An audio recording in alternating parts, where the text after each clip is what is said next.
குரங்கின் கதை. குரங்கு ஒன்று தேக்கு மரத்தின் குளிர்ச்சியான நிழலில் படுத்து நன்றாக உறங்கிக் கொண்டிருந்தது. அப்போது காற்று சற்று பலமாக வீசவே தேக்கு மரத்தில் இருந்த உலர்ந்த காய்கள் பொத்து பொத்தென்று குரங்கின் மேல் விழுந்தன.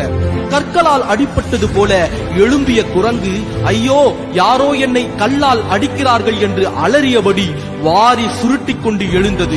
எழுந்த பிறகுதான் தெரிந்தது அவை மரத்திலிருந்து உதிர்ந்த காய்கள் என்பது.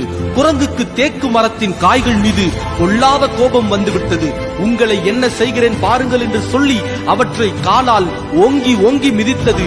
கால்தான் வலித்ததே தவிர காய்களுக்கு ஒன்றுமே நேரவில்லை. குரங்கின் முட்டாள்தனத்தை மரத்திலிருந்து வேடிக்கை பார்த்துக் கொண்டிருந்த குருவி ஒன்று குரங்கிடம் கேட்டது, குரங்கண்ணே, என்ன செய்து கொண்டிருக்கிறீர்கள்? குரங்கு சொன்னது, இந்த காய்களை பழிவாங்க வேண்டும் என்று பார்க்கிறேன், ஆனால் இவற்றிற்கு ஒன்றுமே நேரிடவில்லை என்று. குருவி சொன்னது, இவற்றை பழிவாங்க ஒரே வழி, மண்ணில் இவற்றை குழி தோண்டி புதைத்து அவற்றின் மீது தண்ணீர் ஊற்றி வைத்து விட்டால் அது அப்படியே மண்ணோடு மண்ணாகிவிடும் என்றது. அது மட்டுமல்ல, தண்ணீரில் தூக்கி வீசிவிட்டாலும் அது அப்படியே அழுகி போய்விடும் என்றது.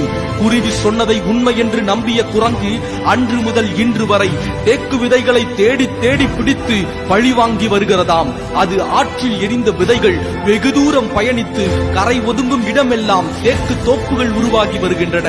புதைக்கப்பட்ட விதைகள் வளர்ந்து மரமாகி காட்டை நிரப்பிக் கொண்டிருக்கின்றன. இன்று வரை முட்டாள் குரங்கு பழி வாங்குவதாக நினைத்துக் கொண்டு அதை பெருக செய்து கொண்டே இருக்கிறது.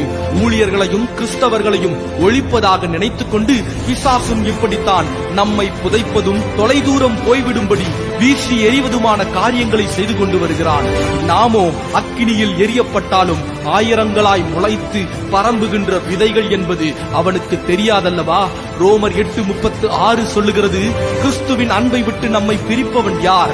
உபத்திரவமோ, வியாகுலமோ, துன்பமோ, பசியோ, நிர்வாணமோ, நாசமோசமோ, பட்டயமோ?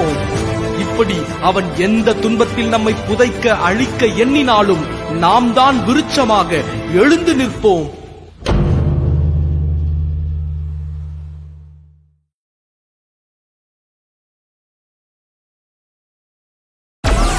Download Moj.